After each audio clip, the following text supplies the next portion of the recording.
Click, buy, deliver. With remote purchasing from the 2-time Motorcycle News Dealer of the Year, Colchester Kawasaki. Proud sponsors of Chasing the Racing. 3, 2, 1, and welcome back to Chasing the Racing, episode 100. And it's a Is hell that of a all milestone. you've got? 99 beforehand and 100, Oh, you've got nothing. That's terrible, Chrissy. But hey, I tell you what, fair play for... I don't know who to congratulate more, you or me. We've done so well to get this far. I know. Congratulate each other. It's one of those, they're just racking off week after week, and then it's only when you actually hit a milestone and you actually suddenly realise. And if you go onto our YouTube page or where the podcasts are and you scroll through, there's so it's mind blowing like how much we've crammed in. But what is it, like 2 and a bit years we've been doing it? So Is it really that long? like two years, and I've had less committed relationships than this, man. This is terrible, Chrissy, man. I know, this is absolutely terrible. So what do we know? Well, congratulations anyway. I'll toast you. Yeah. What you toasting? With our rich energy. There you are. We're corporate sellouts. I love it. There you go, mate. There you go. Cheers. But I think we should just start off with sheer honesty. To be fair, Chrissy, we obviously had a big plan for this show, didn't we? Would you like to form everyone the plan? Yeah. Because everyone's going to be listening to this now, going, "Well, this is shite. Why should we listen to the rest of it?" I know. Well, the plan is hopefully going to happen in the future, but I thought it would be mega for our 100th episode to get Neil Hodgson on, because he was number 100, but also to join with Chris Walker and sort of sit the two of them down. And obviously it's probably the most famous rivalry in BSB history. See, I know nothing about that. I know, and you're looking at me thinking, how are you a motorcycle race fan without knowing of that? But I was really looking forward to actually hearing about the whole ins and outs of why it was the biggest rivalry. Yeah, and hopefully we will get it sorted in the future, because it would be mega. But we got binned off, didn't we? They couldn't make it. So the plan was to take him down to Donington, wasn't it? Was that the plan? Yes, at the weekend. But yeah, Neil was just too busy. So like I said, hopefully we'll rearrange it for another time. And maybe if we could do 109 and have sort of Neil 100, Chris 9, and make it like that. We're going to have to start getting... what's the word? Creative. Yeah. Very much creative. Shout out to Lundy as well for, I think it was his suggestions. No, very good. Hello, Lundy. How we doing, son? The trailer's still here. I'm trying to think, when did Lundy even build the trailer for this? I can't remember. My God, it must have been 50s or something like that. So, but anyway, we have actually got lots to talk about, because both of us were out racing for the first time at the weekend. I'll tell you what, before we forget though, Stalker Walker, he's back in the game. Yeah, it's Let's just go straight in on that. Just been announced today, actually, when we're recording this, but he's coming back to be racing on the solos in the Ducati Cup. And what a massive it's a massive scoop for the championship. Obviously they had John McGuinness there last year. I presume John will be staying in the championship. I was about to say, because John's gone just quiet, hasn't he? Just so quiet, or unless you know something I don't.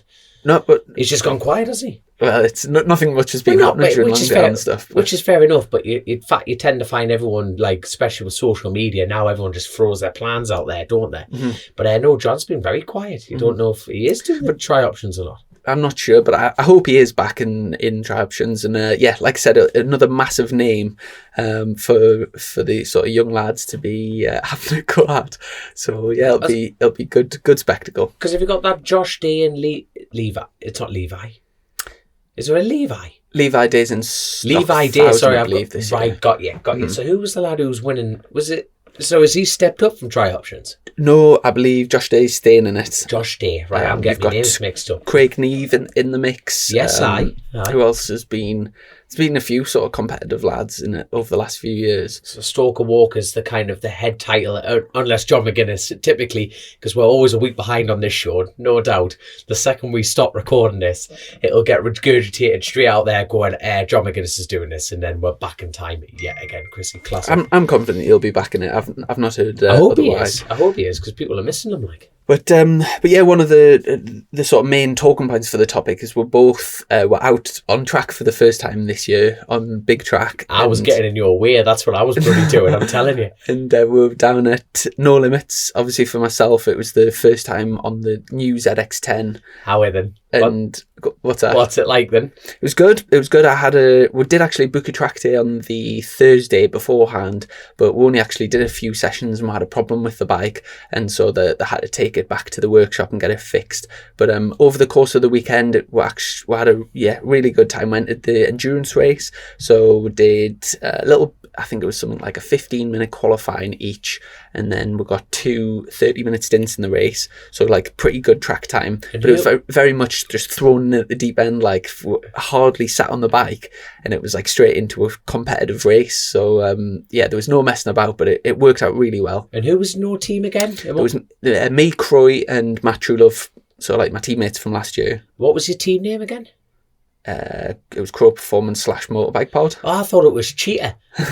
So what's all this about? So hold on, you led it, you won it, and then you got disqualified, son. Yeah, so what's all that about, young'un? From qualified on second on the grid, but we started last because Phil was running Dunlops, and obviously we're there.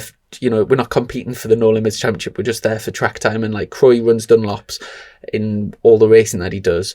So obviously he was just running his Dunlops, knowing the fact like we weren't getting the points. The idea wasn't to like try and get trophies or whatever. It was just track time. So despite qualifying second, we had to start. I think it was 50th or 52nd.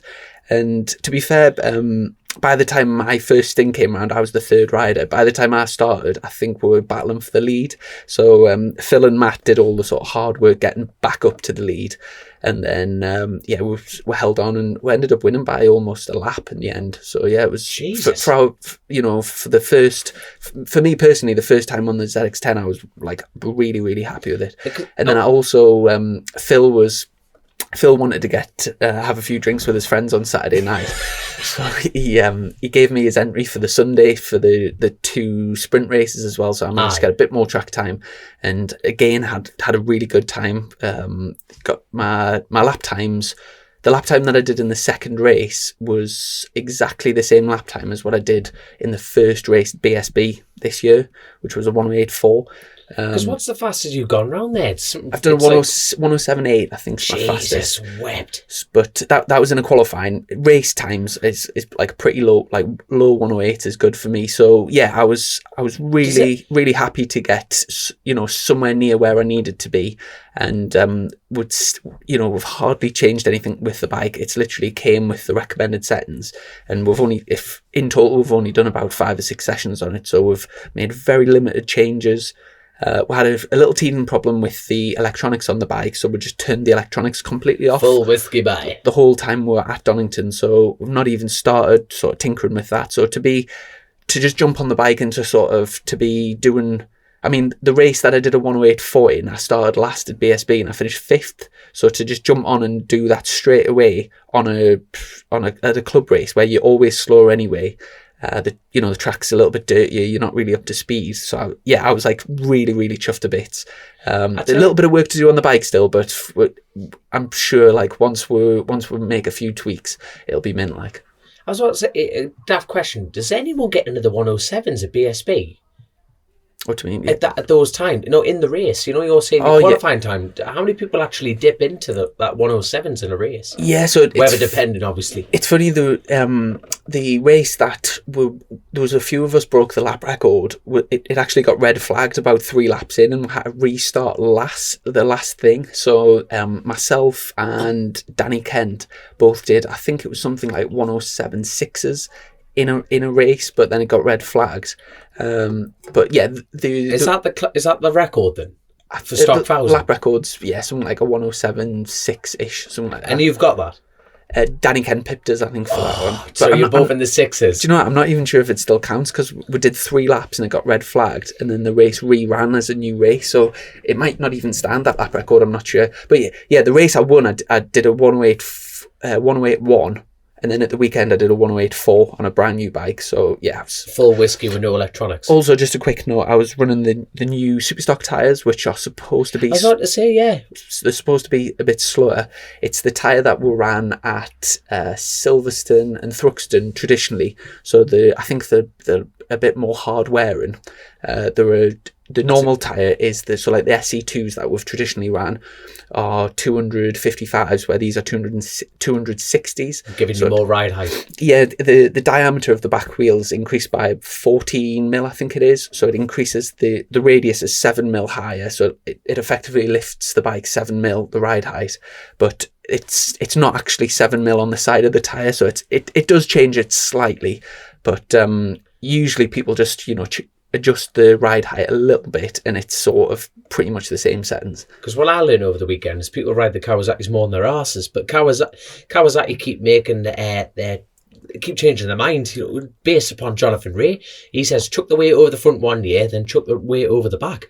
Speaking of chucking weight, you know who's chucked a load? Captain Kawasaki. What's that? He looks like an absolute dripping Glaswegian smackhead in mine, doesn't he? He's as thin as that can of pop. And he's smashed his ankle, so if you're listening, hello, Captain Kawasaki. You haven't had a shout out in a while, but my God, he's looking thin. But it's a shame they... did he spuff himself on a bloody mountain bike? I believe so. Oh, God, if that's not common knowledge, I'm so glad I got that out there. Seriously, fast lad on tarmac, and the lad can't even ride a push bike. Get in. So he's... I've jinxed myself now. I'm going to just took the jam right out of my own donut there. It's a shame. It's a shame for them, because obviously they're all set to do... I think they were doing the World Endurance this year. You're joking? And I seen... During the race, actually, I'm pretty sure they were using the... change like the practice and the proper wheel change a little bit like Joe Ackroyd's team. They're the British endurance team. I've got to give him another quick shout out. By the way, he went through me like a cheap slapper on one corner. Joe, you're definitely inspirational, because you're getting a portion next time. You'd be sitting here giggling. Where did he pass you? I think it was on a left. There's not many lefts. Once was it? Fast left up the hill. All I know is I remember reading Joe Ackroyd across his arse, and I'm going, you'll be loving this. I did like 70 odd. I did just shy of 70 odd laps on an SC1. I mean, that was entertaining, just all over the place. It was great. Definitely learned a lot about the tyre. But right, Howie, then, what's it like compared to your Morello bike? So you won BMW last year, and the year before that was the Morello bike, and you were absolutely plagued with bad luck. There was nothing else but the word bad luck. It was just silly little things, nothing to do with Morello or yourself. It was just shit hit the fan at the wrong time for you. Well, but beginning of that year, we had a few issues. But towards the end of the year, the bike was mint. A lot of people keep obviously asking us the difference between the old ZX10 and the new ZX10. You obviously, you can read the specs and see what the theoretical differences are. But in all honesty, because I've been on the BM in between, it's so difficult to back them, because I'm trying to remember a bike off a year ago. Chris, you're an educated man. Do your best here. Come on, so just pull it out your ass. In all seriousness, when you first jump on a bike at the beginning of the year, everything feels like ridiculously fast. So if you're doing the difference between, like say 200 horsepower and 205 horsepower a year apart, after months of not riding, it's so difficult to be precise. But all I can say is the lap times speak for themselves. It was a really strong start for the bike, and I feel really comfortable on it. It was when I first got on the Morello bike, so that was in 2019. We were plagued with problems with the throttle, so like the pickup of the throttle. Aye. And it took us like a good few rounds to get that sorted, because basically there was nothing, and then when the power came in, it was very like aggressive and it's difficult to ride. Basically, this bike hasn't got that problem at all.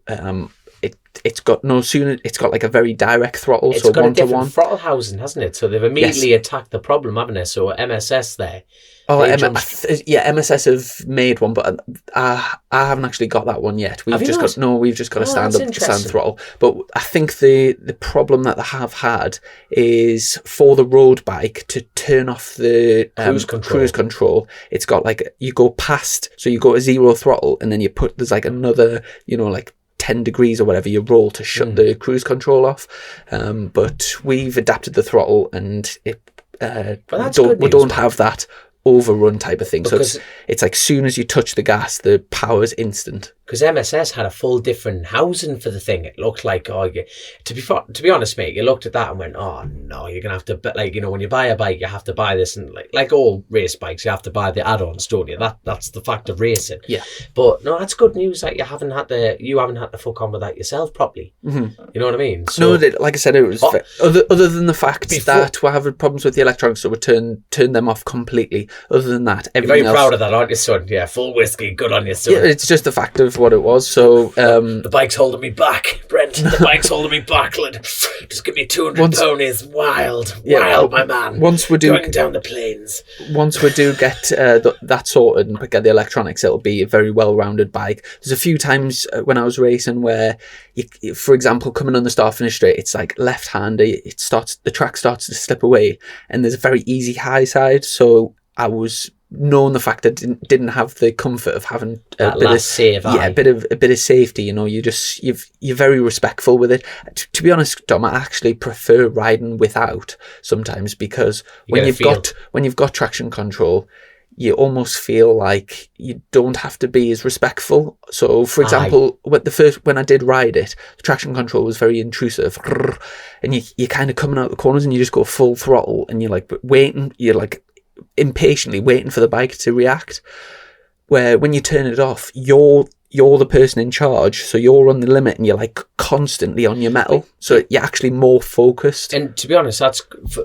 for your mate, that's great to hear, because at the end of the day, that's superbike riding. Yeah, you know what I mean? That is, because obviously superbike, they take away all the bells and whistles, don't they? And you just ride it on the whiskey.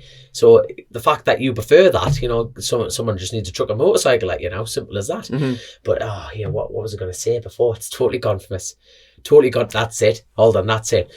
No one really cares what you think about the bike. What about our main man? The main man, the man of the paddock. Piggy, what does he make of it? Yeah, he's the one working on it. You're just parading. Speaking of parading, right? I'm going to have a personal dig at you straight now, right? And I'm going to highlight a situation that needs addressing massively, right? Now, you're Chrissy Rouse, British Superstock champion, and you've got a career miles ahead of you, and you're only going to get faster. Blah de blah de blah. Smoke up your arse job. Now, young'uns are going to be growing up and having posters of you on the wall and everything like that. Have you ever thought of that concept, Chrissy? Like the fact that young'uns are going to grow up and want to be Chrissy Rouse. Have you ever thought of that? I don't know where this is going. No, but have you ever thought of that? Now, you need to start thinking like that, because when I saw my mate, my now ex-mate after this one, walking down the paddock, right, in short shorts with Keck underpants with Tiger King, right, up to his kneecaps, right, wearing £80, who wears £80 Ugg slippers, period, walking down the paddock, right, with his chased and racing cap, with his farmer tan on the go, right, just swanning down the paddock, and I'm just looking, and I'm going, oh, don't come talk to me. Don't come talk to me. And you're like, hello, Dom. Like, Chrissy, can you keep walking? I'm no fashion guru. Yes, you can tell what I'm wearing tonight if you check out the YouTube, right? I have no fashion sense whatsoever, son. But I wanted someone to back their lorry up over you at that point. So you've got to start thinking about what you're like. My God, mate. I'm totally jealous. I'm poking fun because I'm jealous, because there's no way on God's green earth you'd catch me looking like that walking down the paddock. Do you know what? I tell you what, how... Like, hello, Dom. Yeah, we're on the pace. Woo! How good was it just to be back at the race? Do you know, the instant vibe, soon as you got there, everyone setting the garages up, the awnings, just walking around the paddock, seeing everybody again, you know, barbecues on a night time, all, you know, sat around having drinks. There's such a buzz in the air. It was really special to be back at racing, and it was just so good. I tell you what, one of my favourite moments of that entire endurance race is obviously, you know, they put all the bikes out in the front of the garage, everyone gets the photos, and everyone's having it, like, literally everyone's grabbing a beer, they're setting to get in, and everyone literally totally forgot about the shit couple of years, like the shit year that we've all gone through with COVID. Mm-hmm. And everyone was just like, this is what life's about. The sun was out, everyone was having the crack, and then all of a sudden, bing bong, it's like, I don't know who it was, someone in the office going, I would like to remind you, we're in a global pandemic and we must have social distancing. The world's biggest bubble popper right there. And everyone just went, oh, for fuck's sake, and just walked off. I was absolutely howling laughing. But like you say, Chrissy, I couldn't agree more. It was just, you know what? It was like returning home, wasn't it? You know what I mean? Just people that you haven't seen in ages, and the sunshine always makes a difference. For me, just being away in the trailer and just, like, being... we've been away in this trail every bloody weekend, so that can't be it, son. It must be back at the paddock. Now, obviously, it's been all sort of me talking about, the new bike so far. You've been out on both the new... your new Kawasaki ZX10, and also you had a shot on the twin. Do you want to first talk about, because you went to Donington Park on a track day last week? How did you find bedding back into the big bike? I rode it like an absolute Jezebel, to be fair. Donington Park No, it was a cold start, but it turned out absolutely lovely. And I tell you what, right, all serious, when you meet people going, and when someone generally says they're fast, sometimes it's not always the case. That is the absolute right, like, truth of it. Now, Chris, the C in DC racing, right? I've never seen him on a motorcycle, nothing, and I've just had the crack, and he knows how to build a good bike and the whole atmosphere of it. And he's like, yeah, I know. He's never said the words "I'm fast." He's always gone, "I know what I'm doing on a motorcycle," right? Tipping in the Shell corner. Probably his second lap in, my God, that lad can ride a motorcycle, mind. Absolutely hammering round. And I just went, I've got to pull my finger out my arse. And I didn't, to be fair. I really didn't. I rode far too cautiously. Mike, my teammate, he was really feeling it. He went out for a couple of track days prior at Cadwell, but it was cold. Like, they were bombing around on wets and inters. And I tell you what, there's a daft question to throw in. How many people have been injured? Have we actually had quite a low, fresh touch wood for the love of God, but I haven't heard of many people really crashing badly. Mm-hmm. Have you? I know a few. You know a few? Mm-hmm. All right, there you go then. I have no idea, but no, so, because the thing is, because it's been such lovely weather, but it has been cold, hasn't it? And it's caught a lot of people out. And I remember going around Donington Park, but it was just, I haven't been on a bike. I did half an hour last year. It snetted in on a big bike and I hopped on that thing and I just went, what the hell am I doing? Riding it totally wrong. Everything like that. Too anxious. I thought, if I can't wheel this bike, it's not very good with the lads. But no, to be fair, the first time out on the bike, it was great. Absolutely great. The atmosphere is absolutely awesome in that team. It's just full of... They're serious on the track and they're just piss takers off the track. They're absolutely brilliant. It's a team that I really want to stay with, and they're absolutely class, man. Absolutely class. But... just happy to be back on bikes. I know you're saying about being too cautious, but you cannot really be too cautious on your first track day of the year, especially when it's cold. You're much better starting off slow and sort of bedding in rather than vice versa. Speaking of the weekend, went out for qualifying. There was no Friday practice, so people were going straight into qualifying, and there was within wasn't it? Before the racing started, there was a good, I would say, 5 to 10 bikes properly destroyed. I'm not sure if anyone was injured, but there was some massive crashes. There was a track day on the Thursday that you were at, weren't you? Yeah. Forrest Dunn, if you are listening to this, mate, I know he's he by the way, give Forrest a shout on social media. He transports bikes all over the country, and he's because he races himself, he really does look after the products. But anyway, Forrest, he was a victim of Craner curves, and Chris Green did exactly the same thing as well. God, I tell you, he was racing in the endurance race under Chelsea's legacy. What a lovely tribute that was. That a fantastic livery on the bike as well, and exactly the same thing. Just tipping in the crane and not pushing at all, and just the front washing out, and people just writing bikes off. Lee Jackson, who was the highest Kawasaki and British Superbikes last year, and he was out on his mate's bike. And it was his sponsor's bike, wasn't it? Barry's sponsor, Lloyd. Jesus. And same again. I've seen the crash. Didn't look like he was doing anything wrong whatsoever. Just tipped into Schwantz, which is fast, 4th, possibly 5th gear. Tipped the front in, took the front, and the bike cartwheeled up and down. And you just think, you work so hard over the full winter. My God. And it's not even a mistake. You might not even do anything wrong, and it just goes, And I tell you what, I'm going to be honest as well.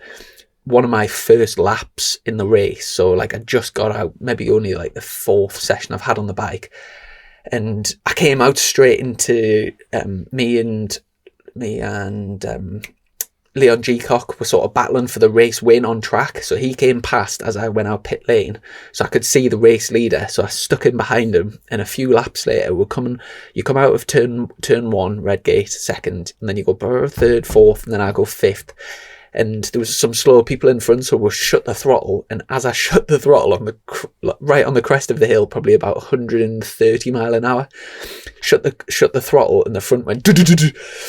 And honestly, I dug my knee in, lifted the bike up, got down craner.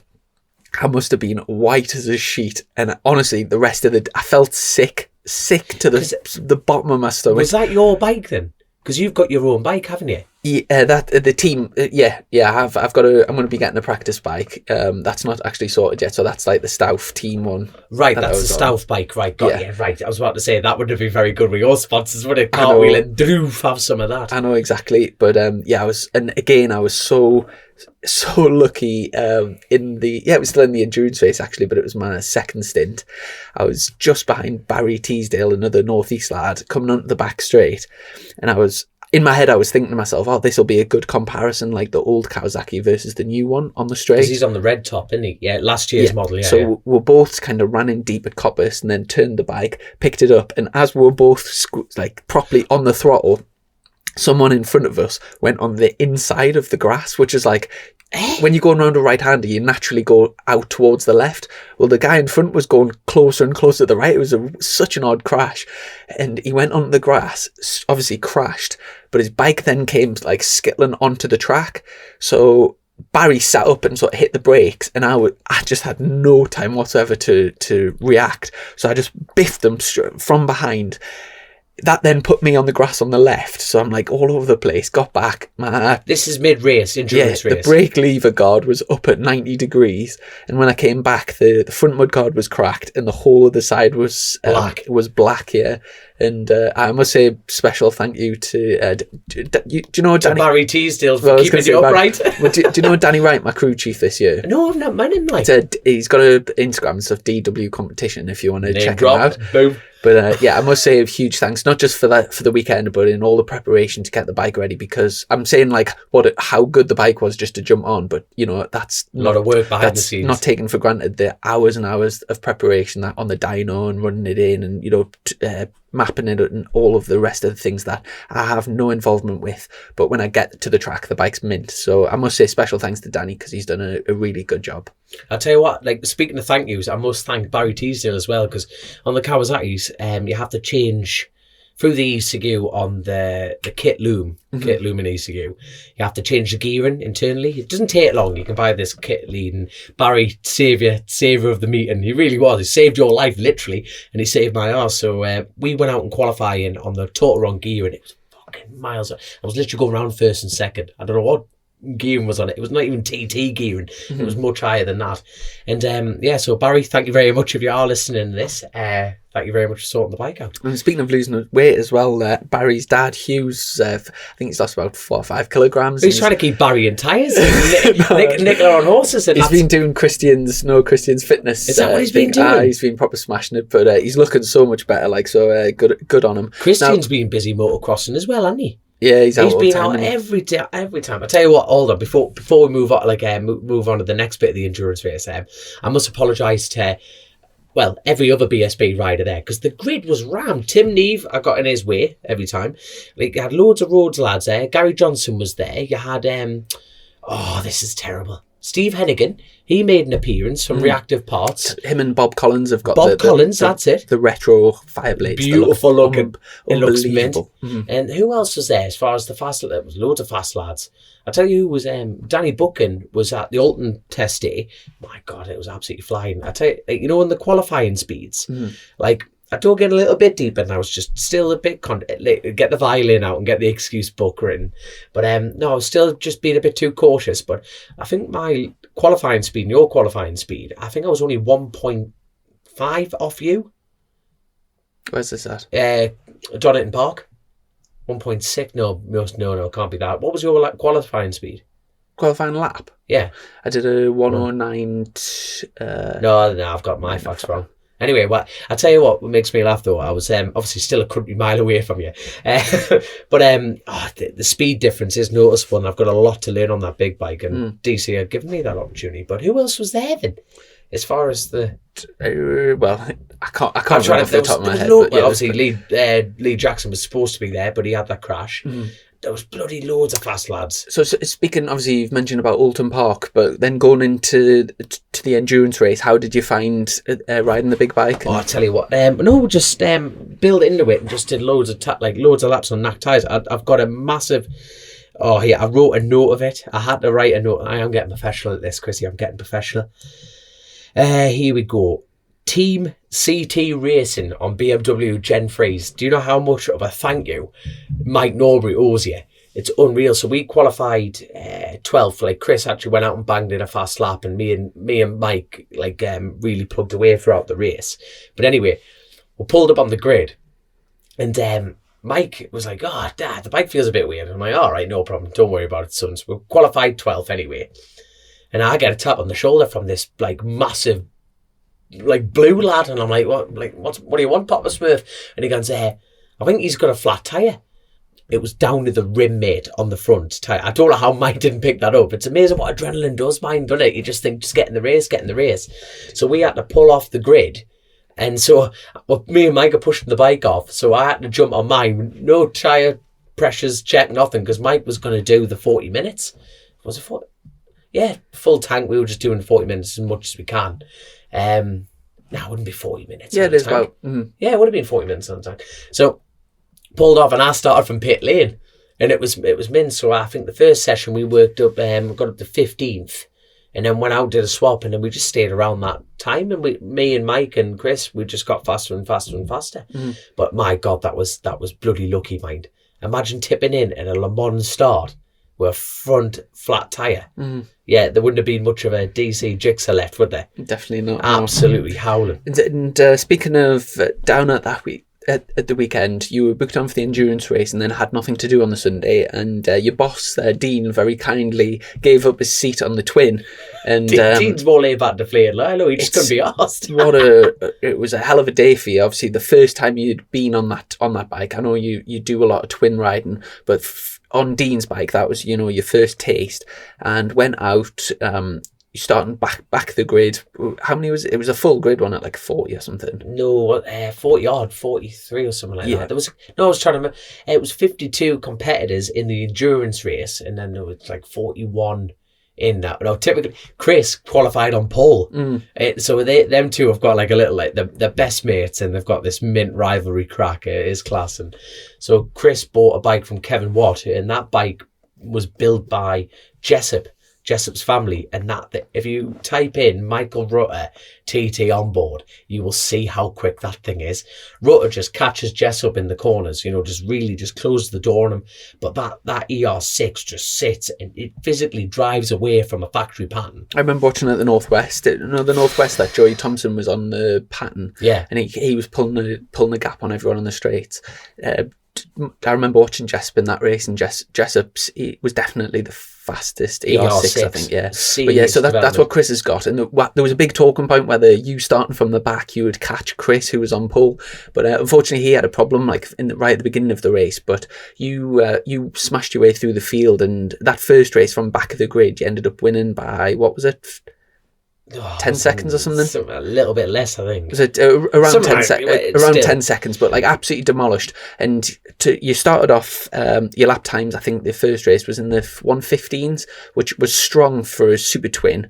But then the next race you went out and again started this one from pit lane, and you got into the 14s, like low 14s.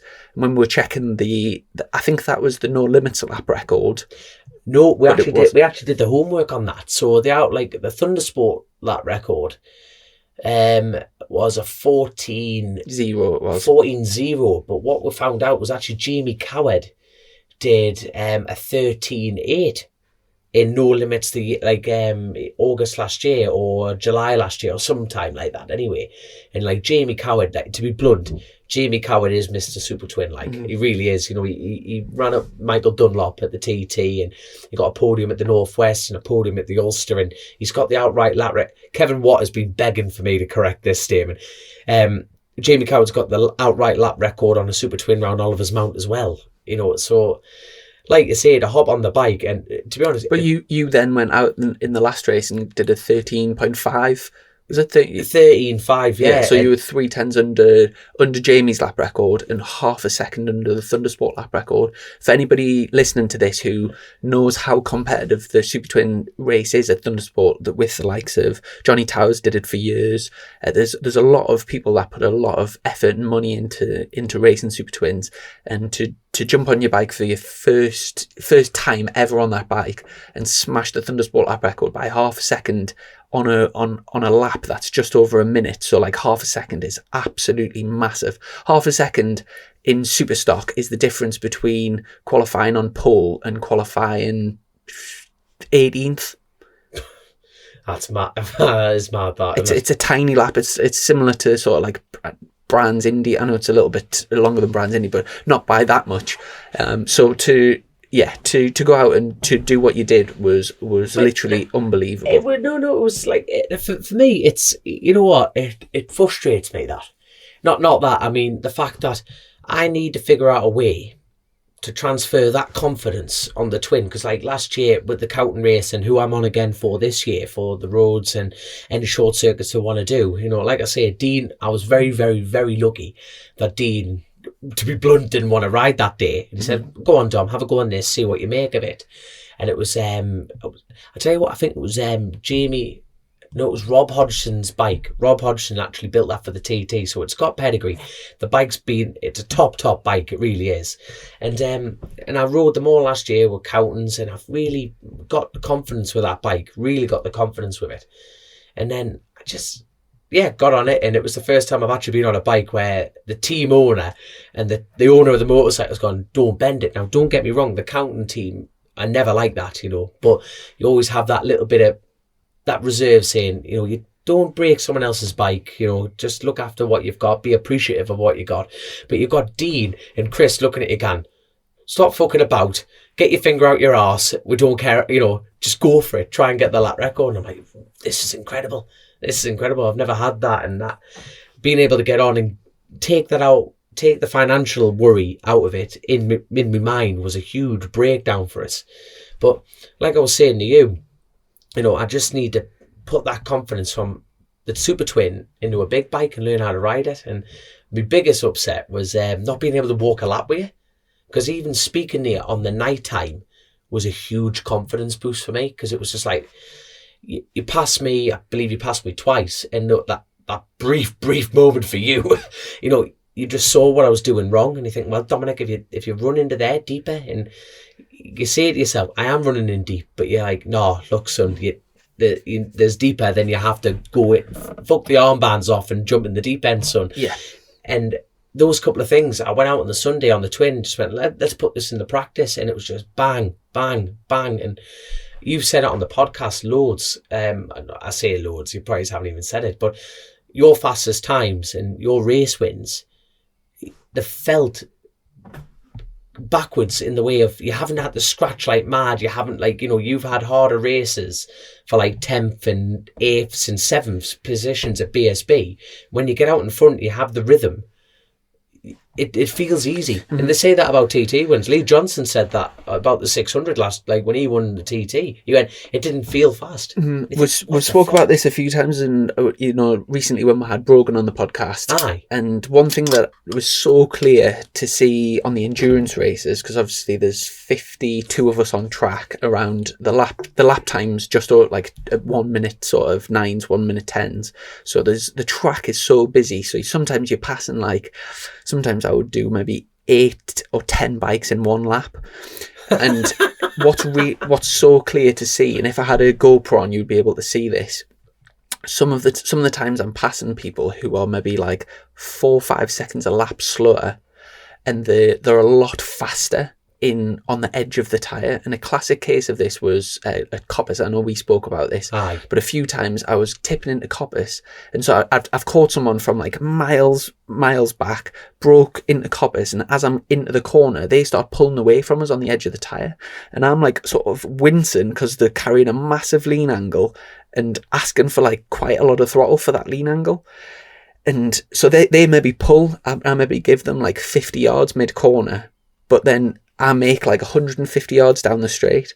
And for those people, I wish I could sort of pinpoint them and just say like, look, like go and do a day's coaching with someone who's good, like Steve, and you'll be so much, like they're so close to crashing on the side of the tyre, but they're like maybe 6 seconds a lap off the pace because they're pushing in the wrong areas.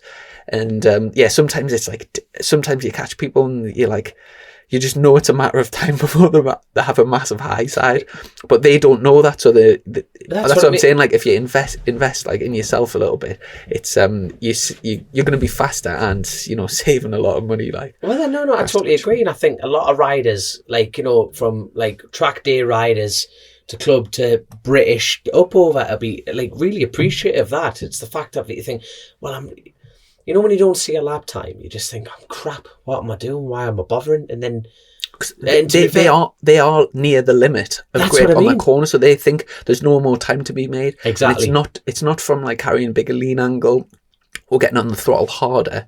It's like it's changing the tactic of like how you approach that corner to make it safer and faster. But yeah, like I said, there's you see that all the time.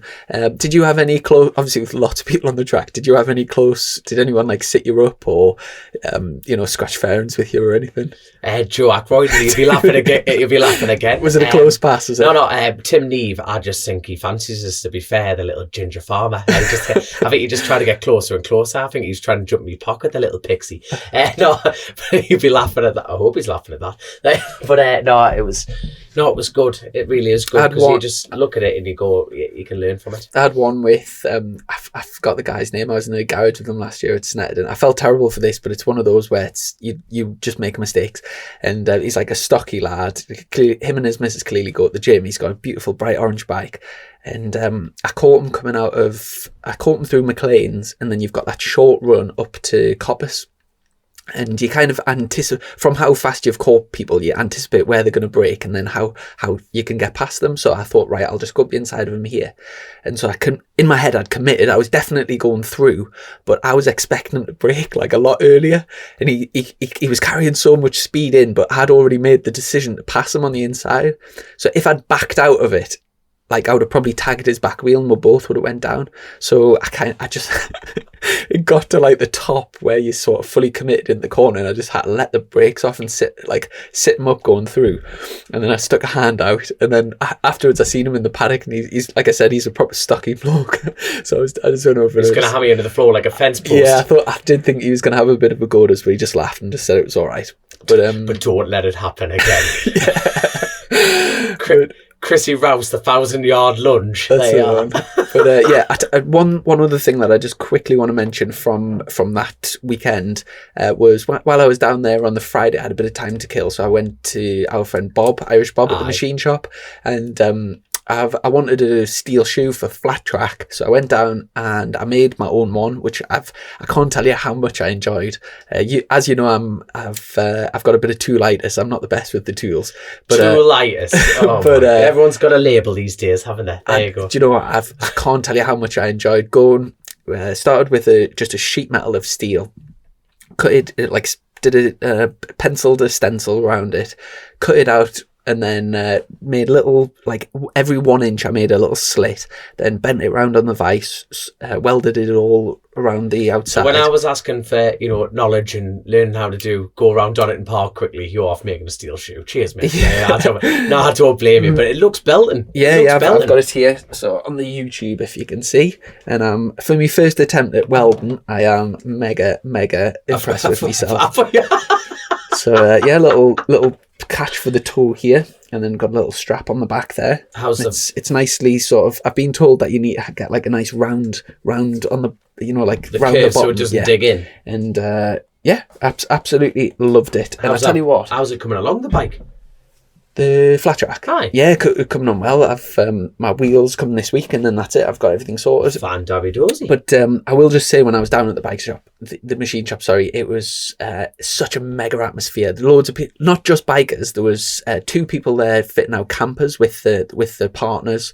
There was a guy making tables. There was, just drift cars. There's all sorts. There was a guy that does like stunt, like backflips and stuff. He was making something, and everyone's, you've got your rock music on, and everyone's just cracking on. And honestly, I so wish there was one of those up north. near here, because it's so difficult to work on bikes and stuff and have all the tools you need and all the materials and stuff. But yeah, I absolutely loved going. So shout out to Bob at the machine shop. There we go. Oh yeah, what was I was going to say something before.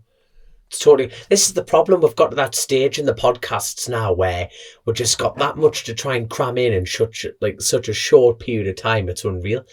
Oh, right, that's it. So there was 2 teams with DC Racing. So you had me, Mike Norbury, and Chris Barnes on one, DC 1. And DC 2 Racing, you had Dean, Scott, and this is terrible.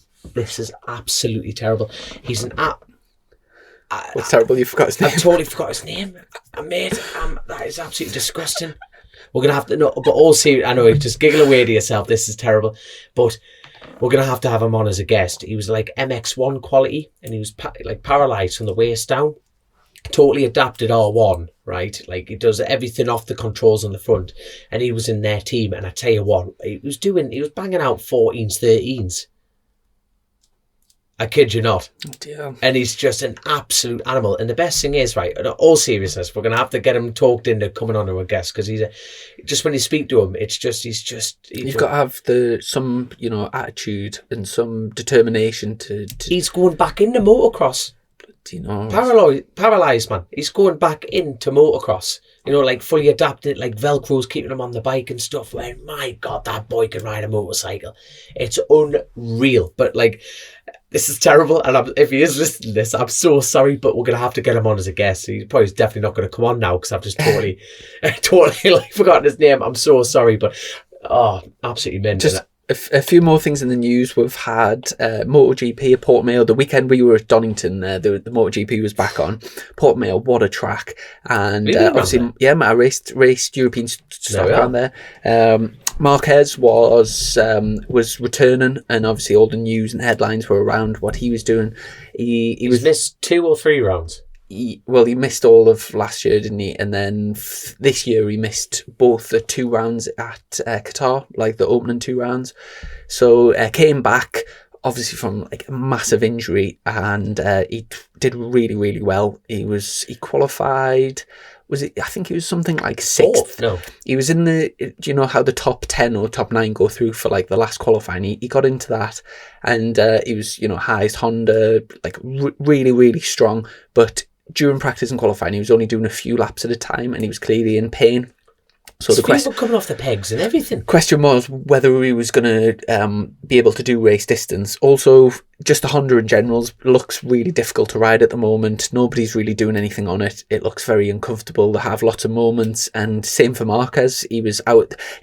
His riding style is usually, finding the limits, loose, elbow down, massive saves. But obviously at the moment he's very vulnerable, and he can't really afford to be having those sort of crashes. So yeah, to do what he did, given the circumstances, was phenomenal. He got beaten up, didn't he? I think he finished 9th in the race, didn't he? Top 10 in a MotoGP. Definitely top 10, and like you say, an outstanding achievement. But I tell you what, they didn't have to take advantage of his weakness, didn't they? The other riders, because we were watching it between there was the lunch break, and it was just dead quiet in the paddock, and everyone was just glued to their phones watching that race, and everyone took an opportunity to try and sit him up, duff him, tap him, weren't they? It was just like a prison yard rather than a road race. The rest of the race was pretty decent. There was a few crashes towards the end, but like Zarco, for example, and because Zarco was leading the championship up to that point. Jack Miller crashed again. Jack's having such a hard time at the moment. It's not going well for him. Stepping up from satellite onto the factory, it's not looking our clever like. It hasn't, no. And it was another race win for Yamaha. Yamaha have won all 3 races so far. Shit, they bet they have, haven't they? Quartararo won, and it was Bagnaia and Mir. So the young guns coming through. And Moto2, Sam Lowes unfortunately didn't finish the race after winning. After winning, seen any of it. After winning the first 2 races, he got a poor start from pole position and had a huge high side on the first turn. It almost looked from a bad start as well. Yeah, so off pole, he was like something like 6th into turn 1, and then high sided, tipped in, and the rear came round on him and just threw him over the bars. Do you reckon that was just anger on the throttle from a bad start? Do you think, or it looked off throttle?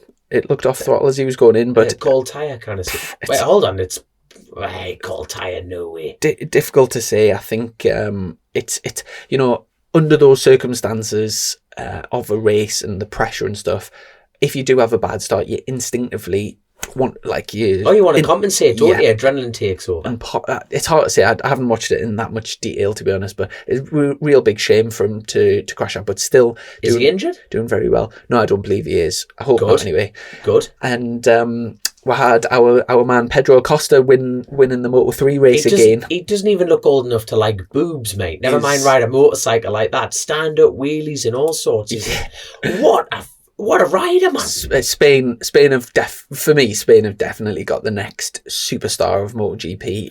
Potentially, they've got to, haven't they? He just looks so natural, so on top. And for me, the most impressive thing is he's not doing it on the straights. It's not like he's a midget who's just passing everyone on the straights and then staying on in the corners. And saying that he looks slower on the straights than the people around him, but then he's just unbelievable in the corners. And you know what, like we're talking about stand-up wheelies, right? He must be that physically light on the bike. He's mid-transfer on power and he's wheeling. That's how light this guy. How many times do you see that in a Moto3 race? None, as far as I can remember. Mm-hmm. Someone wheeling mid-turn. Jesus, it's phenomenal. But like you say, he's not howling off in a straight line, because that's the same guy who won from pit lane, wasn't it? Yes. The second wave on the pit lane, and he won that race. Jesus, so the lad's got a future. He's dominating the championship points wise, like so far ahead. And also Fernandez, who's a rookie in Moto2, took the win in Moto2. So that's he's another massively promising rider for the future in MotoGP. Obviously, to step up into Moto2, even if you're winning after a year in Moto2, you're progressing really well. But just to step up from Moto3 to be doing that straight away is just like literally unreal. Jake Dixon crashed out again, not having a very good time at the moment. I think he was. I can't remember where he crashed out of, but he wasn't exactly like battling for the podium or anything. And just touched the curb and went down. But again, it's one of those things we talk about all the time. Sometimes you're on an upward spiral, sometimes you're on a downward spiral, and for sometimes everything you touch just goes well, and you just it happens. And like the other time it's sexy fingers, and it's when it's going the other way around, you have a crash, and then you're sort of riding a little bit more reserved because you don't want to crash, and then you crash again, and it's very easy to get stuck in that thing. So hopefully he'll be able to reset and come back stronger. I am desperate for Jake Dixon to turn that round, because I'm going to say it how it is, and I'm gutted to say this, but imagine having his career highlight potentially being leading that race. And was it the last lap he lost the front? Last year, yeah, it was. I don't think it was last lap, but yeah, it was close. It was so close, and he led it, and he was miles away. And unfortunately, boom, shit happens in this sport. No, it was heartbreaking that, and the whole world felt that. And you just think, come on, please get that confidence back and just get running again, because we need that. We desperately need that. There's been a few more bits of sort of good news in the press this week. First of all, is there anywhere you want to start? I was about to say, I think we should just go straight in with Oliver's Mount. They're the ones who've been to announcing.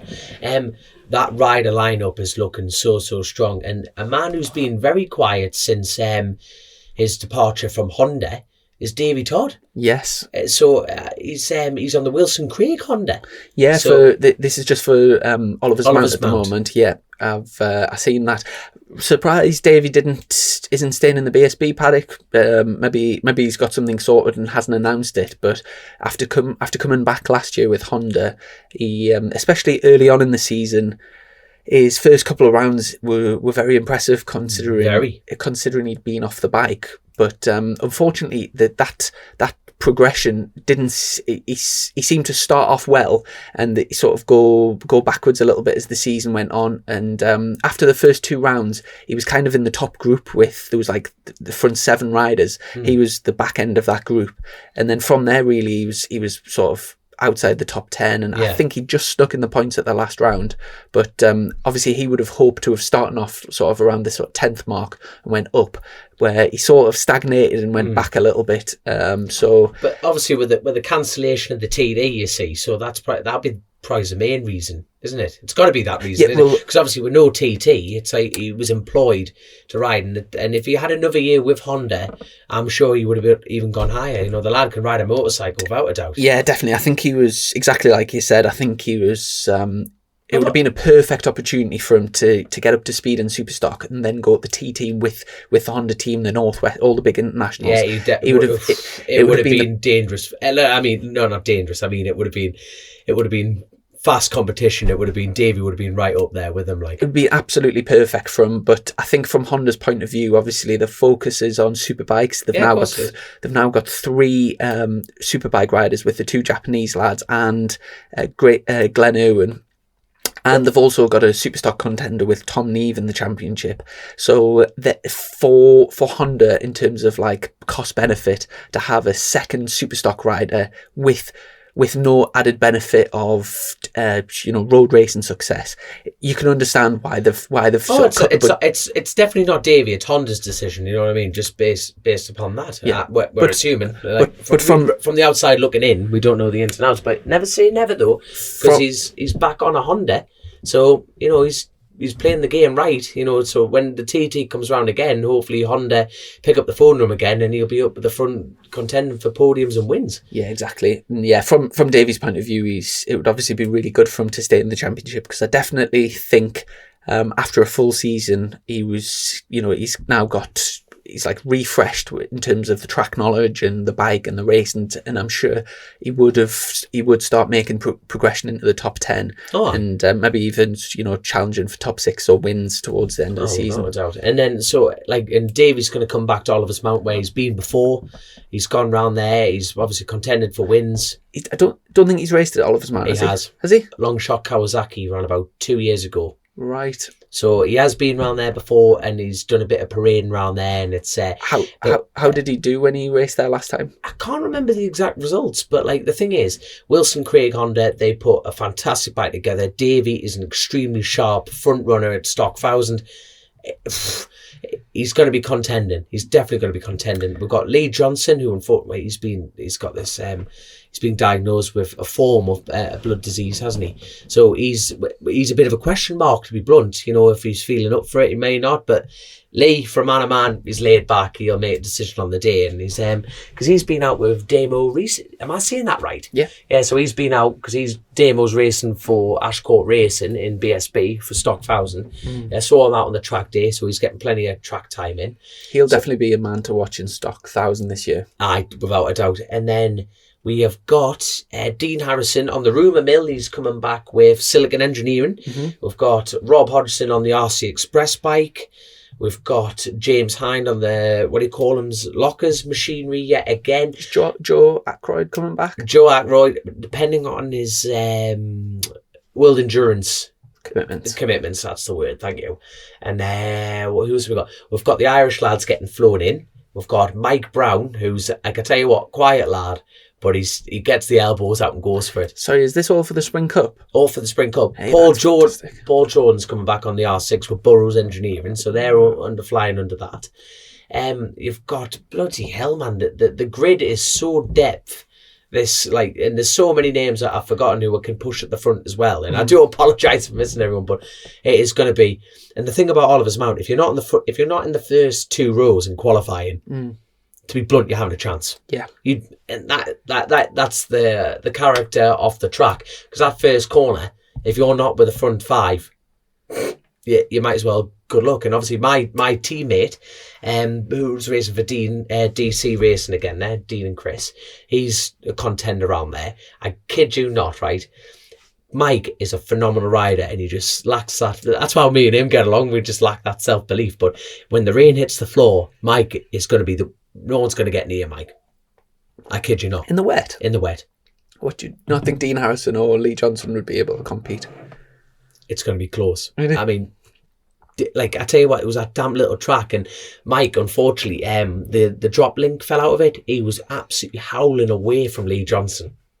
Howling away. Mm-hmm. I kid you not. So if there's, all the Mike Norbury fans out there, get your rain dance on, because it'll be absolutely chomping at the bit. Oh, well, I'm really looking forward to the Spring Cup. Hopefully I'll be not doing anything that weekend, and I'll definitely come down with the barbecue and watch, and obviously to watch yourself. Are you 600 and Super Twin that weekend? Yeah, so I'm on with the accountants back down there. So we're still in the middle of building bikes. We've got some new the team have got a couple of little sponsors coming on board, which is good to help out with trying to get the funds in, which is brilliant to obviously develop the bike. But at the moment, we still haven't got any motorcycles. We're just trying to get wiring looms rebuilt and everything like that. And by we, I mean the Royal We. Neil and Fran Cowan are working their absolute arses off all the way down in Yorkshire. So they're grafting morning, noon and night. There you go. A bit of a tongue twister there. Just in terms of people who might want to come and watch Scarborough, obviously with like really, really impressive competitive grids, and the racing the racing's almost guaranteed to be really good. How do people go about getting tickets? And is it? I've got written here the 22nd and 23rd of May. That is correct, my man. That's for the Spring Cup. So the online is the Friday practice as well. No. Right, just straight in on a Saturday. It's Saturday, Sunday again. So it's that Friday thing was absolutely awesome, and because they can only have so many road closures and stuff like that, and they can't do the Friday practice. But for me, the Friday thing was so much safer. Mm-hmm. Was so much safer because everyone's got time to build into it. Like, thing about road racing is Armoy's back in the calendar. That'll be on the same page. Like all road, you get 5 laps. That's practice and qualifying. Mm-hmm. 5 laps. You have to hit the ground bloody running. That's where experience comes in the key. So it's a shame Oliver's Mount don't have the Friday system. Mm-hmm. But oh God, it's going to be fast. It's going to be really, really fast. But yeah, check it out on the Oliver's Mount website to get some tickets. Come down, watch. Obviously with COVID, quarantine. Not quarantine, man. COVID rules. COVID rules. Thank you very much, Chrissy. There you go. I'm glad you're controlling this situation. But yeah, things are starting to relax, and they might let more numbers in by then. You never know, man. The world's still spinning round. There was 5,000 last year or something. Something like that, aye. So hopefully they'll let more people in. But the good news is, word from over the seas there, Armoy is looking promising. Brilliant. Looking really promising. And the entries have opened up. Bill Kennedy, all the Armoy staff are absolutely working their asses off. Unfortunately, and this is Oliver's Mount's fault, they have put the dates at the same time as Armoy. Now, the biggest problem, Armoy is a one-hit wonder a year. It is a proper Irish road race, and it's a bit like there's 4 Scarboroughs, so, it's going to be a difficult one, and that clashes with the Cock of the North meeting. And the reason they have not done that, the reason they've clashed, which is damn fortunate for road racing, is because it clashes with BSB. Right. There's only 3 BSB races at Scarborough. Dean Harrison, Lee Johnson, and, depending if he is doing it, what do you call him? We just mentioned him on Davy Todd, if he is doing any British. But you just think... I thought the Spring Cup's the only one that doesn't clash. Is that right? With BSB? No, the Barry Sheen Classic doesn't clash. Really? So that's 2 meetings that don't clash. But the Cock of the North meeting, Cookstown clashes with what do you call it, with the Gold Cup. Right. Cookstown in Ireland. Now that's Cookstown's fault, because Scarborough had the date out first, so Cookstown then re-announced for that. And you think, but the sport's on, it's bloody arse, man, for God's sake, stop clashing. And really, there's another thing, you can watch BSB on the telly. You can watch it on your phone. You can watch it anyway. Why wouldn't you go watch some proper men, go around some proper road races, go have a ticket, enjoy a barbecue at a track, and you can watch you go around on your bloody iPhone? So, oh God, that's my personal gripe out the way anyway. So it's, but I'm just need to get on the phone to Bill Kennedy. I need to put my entry in for Armoy. I'm really looking forward to getting there. Really looking forward to getting there. For people wanting tickets for Scarborough, is it still Duke Market? And Duke Market, I believe so. Be on the web. It'll be on their website. If you Google book Spring Cup, I'm sure you'll be able to find it. Yeah, definitely. And also, you mentioned Abday Park in Wales. Yes. Road race. They have just announced UK Club Sport. They just put the dates out there. August, I cannot remember. It's in August. Anyway, sometime in August. Have you been down to Abday Park before? I've never been. Dan Cooper, he's an absolute demon around there. But those dates used to clash with an event. You see, that's the thing. All these road race, bugs me. It absolutely really tears me in half, because road racing, we're a particular breed, as you know anyway. And everyone knows that, but you just think, for God's sake, can you not just come together? And because every road racer wants to go to every road race. That's fact. So I think the problem this year as well is, especially with the limited meetings that are on, it's even more important that it's spread out. For road races this year, there's only like a few races in the full calendar. So the fact that there's only a few of them and there's clashing's very disappointing for the likes of yourself. Oh, it's not, well, that's it. And I think all the road racing fans, because really, your BSB, like every road race fan is a fan of the BSB. And you just think, well, we'll get, possibly. I think there's God, all the wet wipes out there, yeah.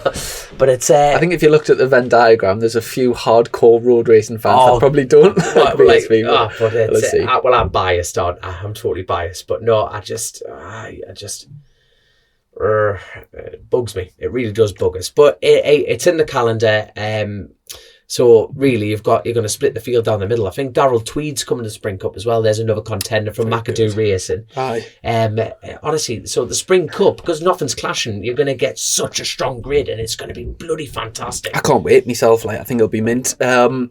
Speaking of teammates as well, speaking of Mike Norbury, another road racer. It's looking like you possibly might have another teammate for this year. Do you want to, mate? Actually, what's the crack there? Because obviously we've just seen a picture online with it's Michael Dunlop we're talking about at Dom's new team DC Racing, and he had a DC Racing hoodie on. Now I know he was there dropping a bike off for Chris, but go on, you can tell us the rest. Well, this is all about the rumour mill, isn't it? And they've got I hope it happens. I genuinely really hope it happens. In all seriousness, there's chatting happening. There is chatting happening, and you just think, my God, but the worst thing is, it's like last in, first out, so you'll end up having my bloody seat, man. I'll be homeless again. I tell you what, Dean was telling us the weekend, so they were having the crack about the team and obviously everything like that, and Dean goes, we've got Mike Norbury and Dom Herbertson, and apparently Michael turned around with Dom Herbertson. He goes, aye, he goes, is he that fucker that never shuts up? I goes, aye, that sounds about right, Dean. So I feel like we've known each other for years, me and Michael. There we are. But no, I've never actually got to meet Michael properly, if you know what I mean. I've seen him at signing on and stuff like that, but never had a sit down bit of crack, you know what I mean? I'm the same. I feel like I know him because I've read his book, but I've only spoke to him a couple of times. But that would be exciting. But imagine having him on the team. 80, I think he's got 18 TT wins. You know what I mean? He is a fountain of knowledge. He's a bloody Dunlop. He's Michael Dunlop. It'll be absolutely awesome to have him on the team. He probably won't speak to us because he's got taste. But you'd learn a lot from him. My God, and, a lot of experience. And it would be fantastic. So we'll just have to keep an eye on that one. But all serious, never say never. There's some chatting going on. So that's fresh off the rumour mill for you. Off the rumour mill. We're also, with this being our 100th episode and with it just being me and Dom today, we'll put a few things out on the ask the patrons for some questions. So we'll have a look at that in a second. But I just quickly want to mention that this coming Wednesday, I'm down at it's the first BSB test. So we'll see all the new liveries down at Silverstone. It's a 2-day test, but it's split up. Superbikes are Wednesday and Thursday, but then they've split the support classes up. So super stock is just on Wednesday. But yeah, really looking forward to going down there. Obviously, I'll be down with my Stout bike, and Yeah, they're You got with your the leathers team. yet? Not yet. They're on order. I've got some plain black. I'm actually doing some testing for RST. It's like the new prototype suit, so it hasn't been released yet, but they're wanting some feedback on a few adjustments that they've made, and so I've got a plain black suit from them at the moment just for testing. I've also just bought a plain black matte RI. So just for like sort of testing, and I thought if we ever do any like road tests or anything, to have all like black gloves, black helmet, black suit would look nice with some nice subtle bright pink boots. You love them too. Also, you're racing this weekend. Do you want to this weekend coming? Yeah, so I'm racing for the biggest team in the world at the moment, Stat Racing. I tell you what, Hayden Stat, right? He stepped up from the 65s. He never even had a chance to contend on the 65 championship because obviously COVID and the British got knocked on the head. Mm-hmm. But Sugar Tits himself put his son on an 85 just for a bit of practice, and the lad is taking it to like Dr. Watermind, where he won his first race at Blue Barns there, up in the northeast here, and he was doing Hawkston motocross or something like that, which is like all the British lads go there, and he's absolutely hammering round. Mm-hmm. I mean, you're talking about lads who have raced 85 small wheels for years, absolutely years. He can't even touch the bloody floor of the thing, man. See, he's got a few top tens as well, didn't he? So good on him. You know, bear in mind, like he's been so for me, that was so crucial for him. From an outside looking in, the fact that he needed to get beat a couple of times. Because all he does is win, you know. Previous to that, he was just winning. And then, you know, if you dish out a little bit of disappointment, you know, people's attitudes change. And he's 11-year-old, and he just took that top 10, realised what he actually achieved. He understands the game he's in, and he goes, I want to get faster. And you're thinking, 11? With that dedication, man, is Sugar Tits, right? He sent me a video, right? He was sitting on this floor, right, in his dad's house, with a helmet on, watching on boards at 11.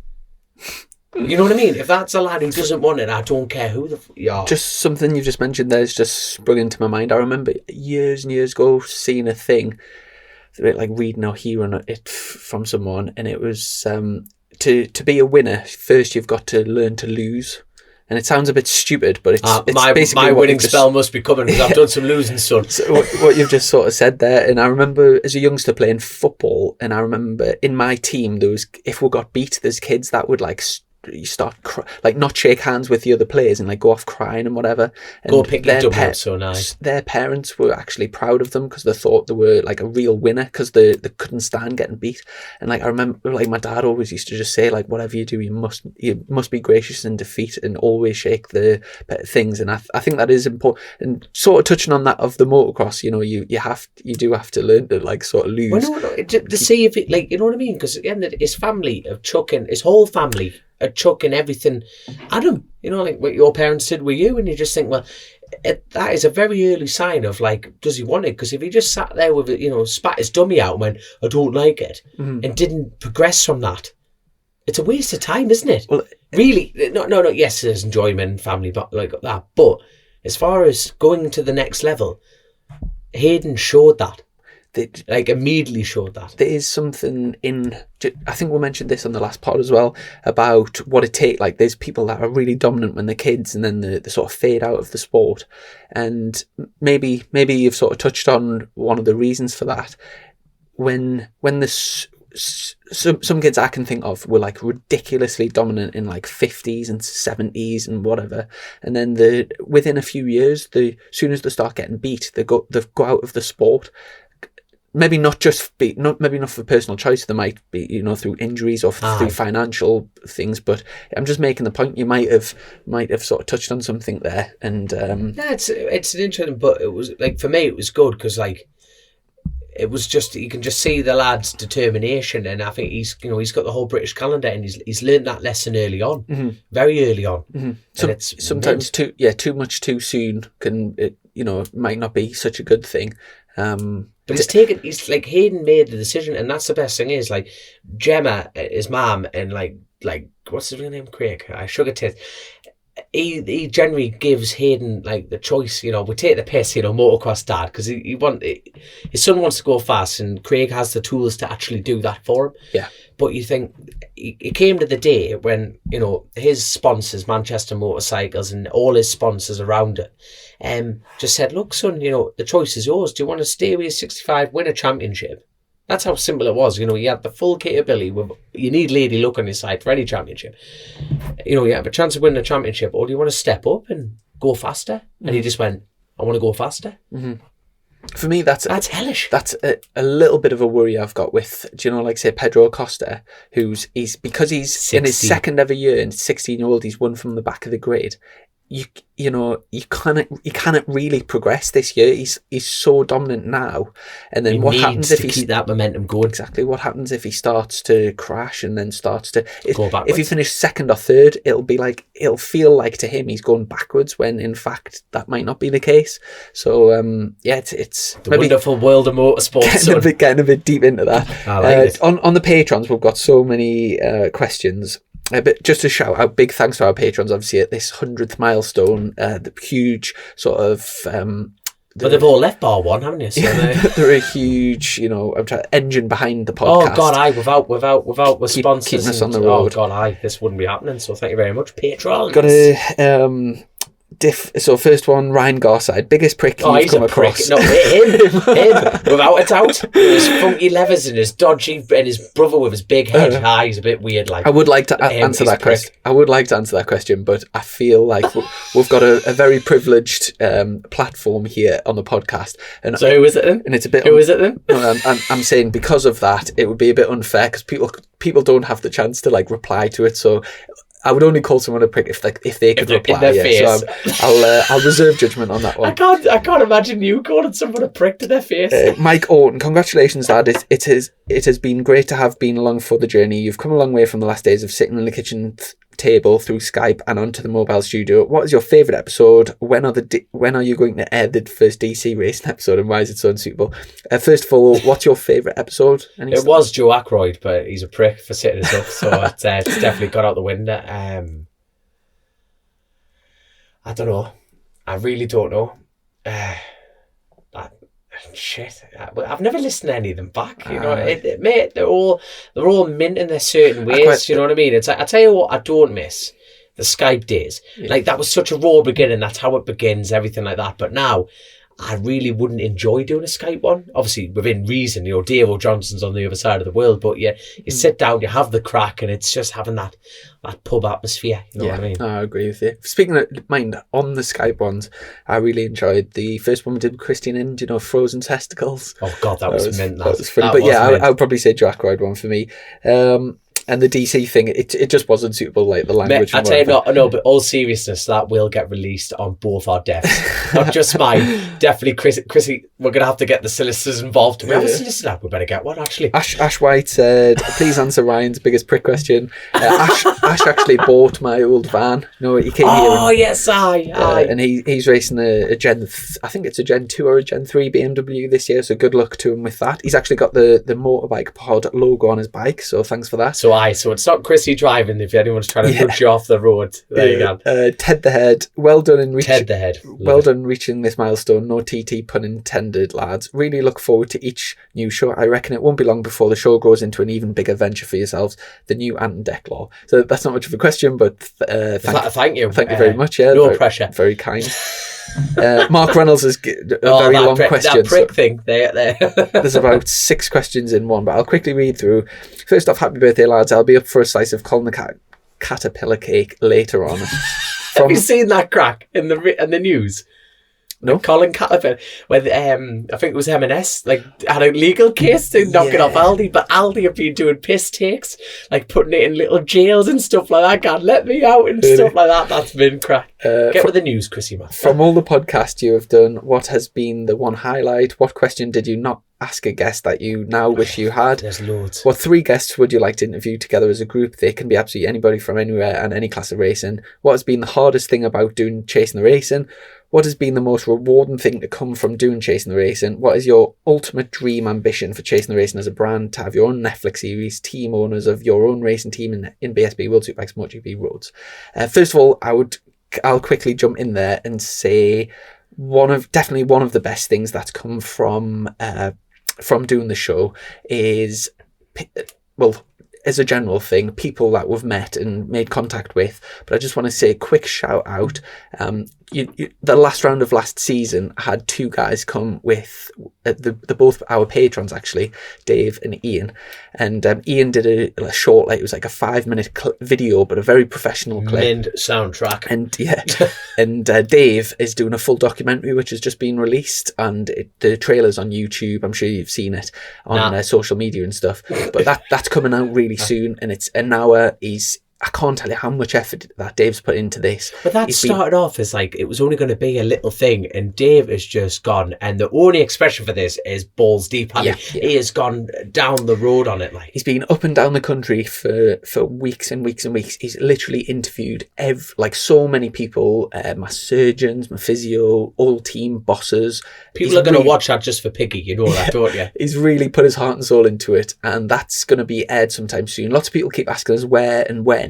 It's going to be in the next few weeks, and Dave's currently in talks with Eurosport and a few other TV program outlets, so we don't actually know where it's going to go out yet, but hopefully it'll be some like the Discovery Channel or Eurosport or something along those lines. Wow. And big balls. And also, just a quick shout out, Dave so far has funded everything himself, which has been a massive expense. And if I know he is looking for sort of partners for commercial partners, so if anybody is interested in having any branding on the movie, considering it's going to be really good, please get in. You can get in touch with me, or it's at Dive Boom. Did you just do that in a southern accent? At Dive? No, I thought you were at Dive. His Instagram is DIVE Dive Boom. So get in touch. At Dive. It's Dave at thegalleries.co.uk, I believe. Oh, definitely. I might have got that wrong, but I'll put the link in the bio. And he's actually he's a lovely, lovely man. He is, yes, he's brilliant. That's definitely been one of the best things. And also the thing about running a team. If I was successful later in life, there was pretty much nothing I would like to do more than to sort of pick somebody up from who hasn't got the chance, but has got the want and the determination, but maybe hasn't got the financial backing, and sort of steer them through a career and sort of mentor them and get bikes. And say if I was successful in business or whatever, and if I could have my own little race team on the side, I would. There's pretty much nothing I would like more than that. What about yourself? I'd be the exact same with the running team. Like look what Dean and Chris are doing for us. Mm-hmm. You know what I mean? They're giving us track time, and look what the accountants are doing for us. And yeah, I would love to be able to replicate that. Here's a question. Where would you draw a line under success in your own mind? When you've got a picture of, have you got a car on the drive? Have you got a 5-bedroom house? What have you got in your mind? That's a good question. No, you know what I mean though? It's like you have, it doesn't matter how shallow, I'm not taking the piss, Mm-hmm. What would you say? Right, I have X amount of pounds, and you think, right, this is what I would want. My dad's always talked about FU money. You can fill in the rest of that FU money, but it's basically where, for example, where we are now, we're totally relying on other people to patrons, sponsors, everyone. Yeah, to pay for stuff for us to do. So really, we're at somebody else's beck and call in lots of ways, especially at racing. We work for a living, so we need to work for someone else to get the money in. Simple as that. I would love to get to the position where I'm not relying on anybody else, and I don't have to say things and do things just to please other people. Like, have what you would say FU money, like you're not bothered, you do as you want when you please. But in terms of success, that's such a difficult question. It is, because I tell you what, I seen this not long ago, and it is so true. As human beings, as we've been evolving, there's something natural inside of you that looks at the people around you, and there's a natural. It's been advantageous as we've evolved, but to look around, and if somebody's doing better than you, to sort of, maybe not sort of jealous, but to focus on what they're doing and become a bit obsessed with it. And for example, that's social media. I'm getting onto that. A few hundred years ago, right? Let's say you're a farmer and you're working your socks off, and the farm next to you is doing loads better than you, and he's producing a lot more crops. He's wealthier. He's doing better than you. It would be advantageous for you to focus in on that and think, what's he doing differently? Because obviously it would benefit you. So there's like a natural thing to do with like looking around you. The problem we've got now is obviously social media is very much in its infancy. And the problem is you're not seeing other people's lives in truth. You're seeing what they want you to see. So it's very unnatural for you to see thousands of people that seem to be doing brilliant on your phone all day, and there's a natural thing to like sort of compare yourself against them. Well, that's why all these like media campaigns and everything like that to try and slow it down. Like, and you know, at the end of the day, it's the world we live in, and you know, big companies are paying people to advertise that way of life. The whole point of advertising is to try to sell things to make you feel like you need something to be happy or to be successful, or you need this product to look like them or whatever. The ironic thing is the models don't even look like that. They're photoshopped. But the whole thing is to make you feel advertising's to make you feel shit. So I've lost my train of thought here. Oh, about comparing yourself. So when you say what success, if you say lived in an estate where all the houses are say £100,000, but you build a big extension and everyone's got like £3,000 cars, but you've got a Range Rover, you come back in from work and you feel like you've made it, because compared to the people around you, you're say financially doing a bit better. But then if you move to the next estate where everyone's got, you know, £500,000 houses and you've maybe got a £200,000 house, you sort of feel like they're ahead of you, and you don't have that sort of, do you know what I'm saying? I know. Now, doesn't matter how much money you get, there's always somebody with more money. You know, you get a yacht and you pull into the yacht on your £1 million yacht, and then there's £100 million one comes next to you and just totally pisses on your cornflakes. So there's never, I seen a thing a while ago, and it's to do with taking sort of focusing on being appreciative of what you've got rather than envying what you want to have. And I think that's important, because you can, if I think of like the best times of my life and the happiest times, it was when I was like probably much younger and we didn't really have any, like very little as a family. And I remember as a kid going on holiday and like we had the crappiest little caravan. We used to go up to Oban, you know where John McPhee's from, and like not much money at all, and we'd go fishing and have a great time. And then it was funny because about maybe 10 years after that, my dad bought a motorhome, and for us it was quite a big thing at the time. It was like 30 grand or whatever, and we went back to Oban because my dad was working there, and we thought we'd go back and we'd sort of rekindle things. And it wasn't a patch on, just because we had a bit of a nicer living a vehicle. It didn't make it any happier at all. So yeah, good question. What do I see success as? I'm very much 1 year at a time, and my success is totally determined on bike racing. I don't see I know I mentioned about successful in business, but all my success and all my energy is in bike racing. And for me, success is to win races and win championships. And it's at the moment sort of money and whatever is, it's not a focus for me at the moment. What about yourself? Right, well, the way I would label success is I want a fridge that dispenses ice, and I want enough grass to cut with a sit-on lawnmower. That's when I know I've made it. It's literally as simple as I want it. Like, honestly, it's like I tell you what, you know, when you talk about success, like my feet, like this is so like I say, we're very biased, but we have a motorbike podcast, for God's sake. And did you say podcast? Podcast, Kawasaki podcast, but no, like our own podcast.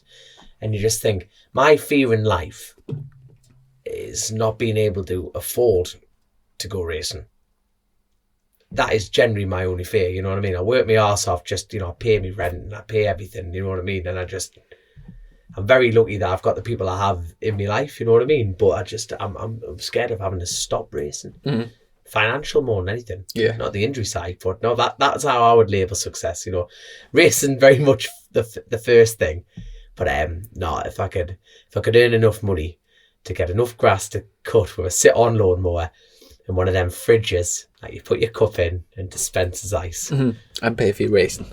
And pay for your race. Honestly, you know what I mean? And that'd be mint. That would be mint. That's the long answer for that one. But I tell you what, we'll move on because we could be there all day. Wanted to ask if either of you had any experience on electric bikes. Seems like this is going to be the future, unfortunately. Cheers, Ted the Head. It's definitely going to be the future. Totally agree. And the answer is no. I've ridden an electric KTM, mint, absolutely lovely, but there was just no atmosphere. Right. Absolutely, it's like shagging a girl behind a curtain. There's no point, is there? Fair enough. I've never been on one myself. I thought you were about to say behind a curtain. I've not been on one, and although it possibly is the future, I sort of hope not really. It is the future, though. You've got to admit that. The only thing about it being the future is obviously the fact that at the moment we have noise restrictions, so we can hardly ride, and it makes it very expensive to ride. Where if there's no noise restrictions, you could ride all the time, couldn't you? So that would be one advantage, but it'll never be the same as having an engine. No, the thing is, we're atmospheric creatures, aren't we? It's the smell, the sounds, the sights, and everything. It's literally a chemical reaction in your brain that looks at motorsports for certain individuals and gone. It's literally everything about them. Sitting there watching a Duracell battery, it's like mint. There's been some. By the way, do you know in terms of energy produced right now, how much of the world's energy is produced by renewable energy, do you think, at the moment? Like wind and solar? 3%. 2%, good guess, 2%. So when you think if you're running an electric powered vehicle, it's really being produced on 98% like fossil fuels. Exactly. There's been some really positive news with nuclear power recently, and they're looking to possibly have...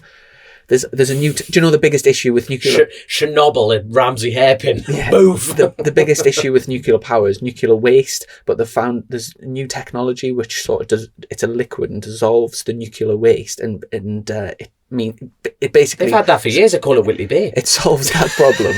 And they're looking to...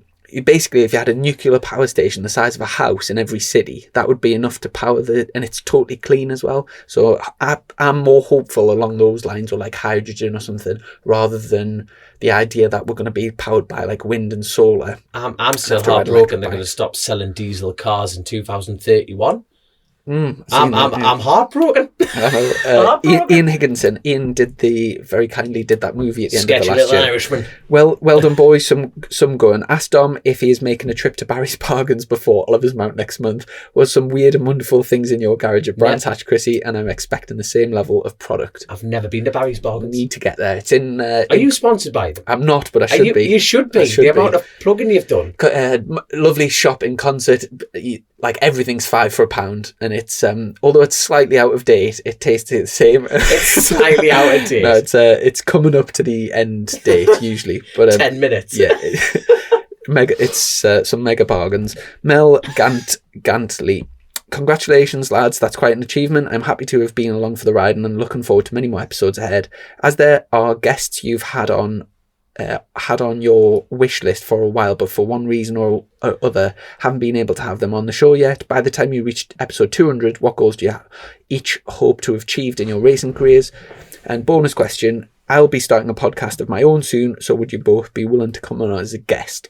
So yes, I'll definitely come on as a guest. In terms of guests that we've had on the to-do list, there's people, Dean Harrison, Paul Bird. Let's be very honest with the listeners here. We wing it every week, haven't we? 100 episodes in, you'd think we'd have a clear path of what we're doing for the future. Chrissy, I can see it for the next 100 episodes. We're still going to continue to wing it, and we meet up every week and go, what we're going to do. It's incredible. But Bruce Anstey's another one that we really want to get on. That would be amazing, Bruce Anstey. But to be honest, I think that's more of just the fan in us. I think Bruce is a very reserved person. I think the actual podcast quality would be quite difficult because, getting that bounce and going, it'll be quite hard. But I think people will just want to hear and listen to Bruce. There'll be no denying that. I've also would really like to get a few local Geordies on, like Ross Noble and the Hairy Bikers. Well, one of the Hairy Bikers just lives about a mile away from where I live, so I would love to get him on. In fact, he lives pretty much halfway between me and you, like pretty much bang on. That's Sai. Let's go. Mark Jackson. Happy 100th birthday, both of you. I hope you get a telegram from the Queen, or better still, a stripogram from Liz Hurley. Now, Oh, God, a man can dream. for your birthday? Oh, I said it on the pod. You haven't. Have I not? No. Where I said thank you, Tony Rolls. I don't think you thanked I did. on the pod. Where did I thank that then? A couple of times you've went to say it and then said, I'll do it next episode. Go on, explain. Oh, no, right. Basically, Tony Rolls for my birthday got us a signed photo of Liz Hurley. I've got it. I need to get it framed and hung up right here, right next to the Colchester Kawasaki sign, right there. It's literally it's a Rudy photo of her signing it, going to Dom. Give me a call. Does he live next to her or something? I've no idea, but he got it done. And Tony, you're an absolute legend. He's part of one of my 130 club members, and he's obviously a patron as well. And he's a min lad, absolutely min lad.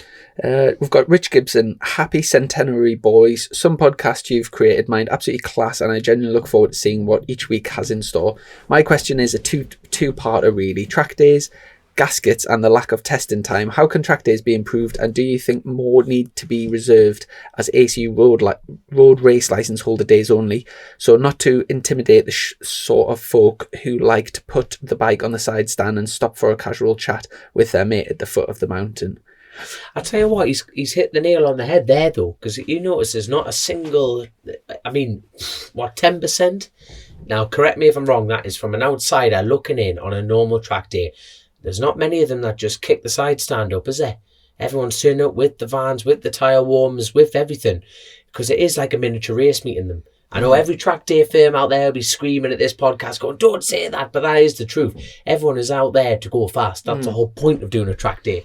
And the competition level there is strong, even amongst themselves. I think the idea of having more ACU licenses is a good idea. Yeah, and I've actually just booked one at Cadwell Park a few weeks' time, and that said something like middle and advanced only. So maybe if they sort of start segregating it a little bit like that, it just makes it a bit safer for everyone, because sometimes it is a bit dangerous. The closing speed between the sort of bottom of the top group and the top end of the fast group is, it's noticeable, massive, yeah, and that is where a lot of the danger comes in. So yeah, good question, possibly something to consider in the future.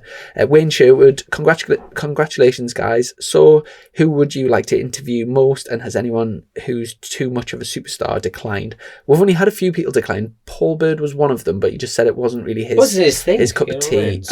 I didn't actually ask Michael Dunlop, but I asked him if he watches the podcast, and he said, "Have a fuck," like that. Which is fair enough. So hopefully, of my teammate, I hope it. Hutchie, I've asked Hutchie a few times, and he never seems that keen on it. He never said no, but he just doesn't seem that keen. He actually likes you. It's me that's putting him off. So who else has anyone else declined? We haven't had that many people decline, have we? People are sometimes people a bit just busy on there. And yeah. the thing is, because it's all like both working and that, it's all a bit last minute, isn't it? We're trying to. Oh, onwards and upwards. We're learning every time. Sniffing Skidmark, congratulations, lads. Joe William. It's been a joy to follow the rise. Brilliant. Julian Rose, congratulations, both of you. I think it's a measure of your success that even when you have people on for a second time, it's just as good. Thanks for all the laughs. Again, thank you, Julian. Tony Rolls, well done to all involved. Amazing to see how quickly it has grown, and I'm glad to have played a small part in it. If there are specific thought of who you want when asking guests to come on, or is it just a case of someone saying yes who has asked to come on rather than you ask them? It works different each week. Sometimes we'll have people asking us, and it's just a case of fitting them in. Sometimes we ask them. Sometimes it's me and Dom will just have a chat and say, we'll try and spread it out, so we'll have sort of pure road racing, like people on, and then BSB, and then X riders. I personally really enjoy the ones outside of our disciplines. You know what I mean? Like the Billy Bolts and the Speedway and everything like that. I really enjoy them, because you just sit there like a school kid and ask millions of questions, and I really enjoy them episodes. Well, good question, and thanks for the support, Tony. Andy Wellborn, congratulations guys, it's been great to listen to you interview some top racers. A truly unique style, very relaxed, laid back, and it's unique, Ari. Sounds like you really enjoy it. I'm sure it's going to be tougher to turn out one weekly with both working and racing. Are you having a mirror fitted in the trailer now Dom is a hair gel wanker? I'm not a hair gel wanker. I'm not fast enough to be a hair gel wanker. In the process. And I didn't wear hair gel. Yeah, this is getting bad, this. in the process. Ash White, we've got 2 from Ash White. What's the best tip, advice you ever got that made you faster? And another one, has Grace successfully haggled since the boots? That was a mint. That was mint. That was thinking about that the other day. That was class. I'll report back on the haggling. I will keep pushing her, and also to report that she got her knee down on her. Mate, I saw that. I was so proud. Like, people have tried that for years, and she just mint. That was mint. Those little 140s are actually really difficult to pull away on. They're quite aggressive in first gear. Heavy clutch. Yeah, it's not easy at all. So to teach her to pull away and understand, like she literally knew nothing about gears, clutch, anything.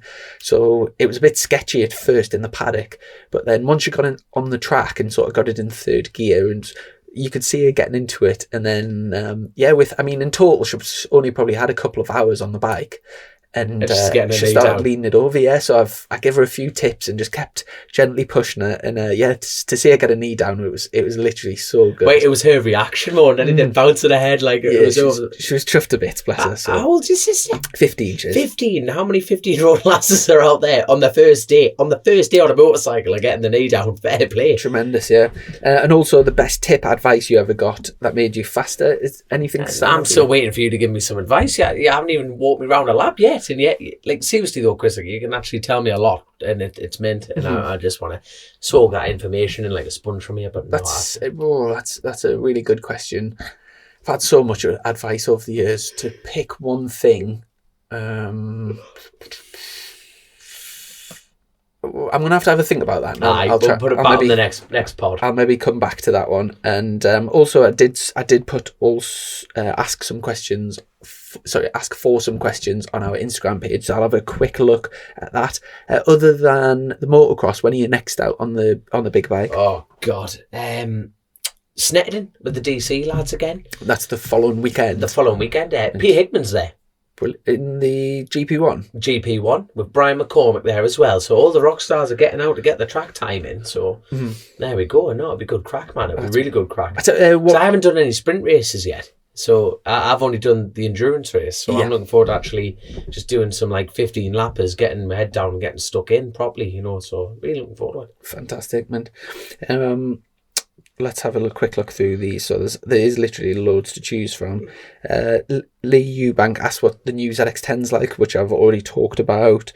Someone's asked about getting Chris Walker on the podcast. Hopefully. And we'll work, like we said at the beginning of this episode. When he wins the first tri-options race, we'll definitely get him on. That'll tie in. Lovely. Yeah. When everything is back to normal, will we have a Chasing the Racing meetup? That's a good shout. It's a shame this will happen, because imagine if you put that on a big projector and got everyone up, like all the fans from Chasing the Racing and stuff. That would have been hellish, that, for your little OnlyFans film there. Right. And Graphics has said, who's the most famous person you know that listened to the podcast and reached out? In terms of reached out to come on, would probably say Josh Brooks, but there's been a few times that I've bumped into people and they've said stuff about, like, they've referenced the fact they listen to the podcast, and I've been like really surprised that, like, they take the time to do it. Also, did you see this week we've just outside the top 20 in China? We're 21st automotive podcast in China. When you look, they're all in China, like all the titles of the podcast are in Chinese lettering, and then there's Chasing the Racing. So that made us laugh. Imagine a Chinese person listening to our Geordie accent. I know. One race bike you could do a season on, either short circuits or the roads. What bike would it be? Ducati superbike at 120 grand. One BSB title or one World Superbike race win, and then that's for me. And then for you, Superbike lap record at TT, or win this. I think that's Super Twin race, or ST win. Is that Super Twin or Super Stock? Well, basically, would you senior win? Is that a senior win or a Superbike win? Well, it says ST win. If you could have the Superbike lap record at the TT, but not win, or win the race but without the lap record, which one would you prefer?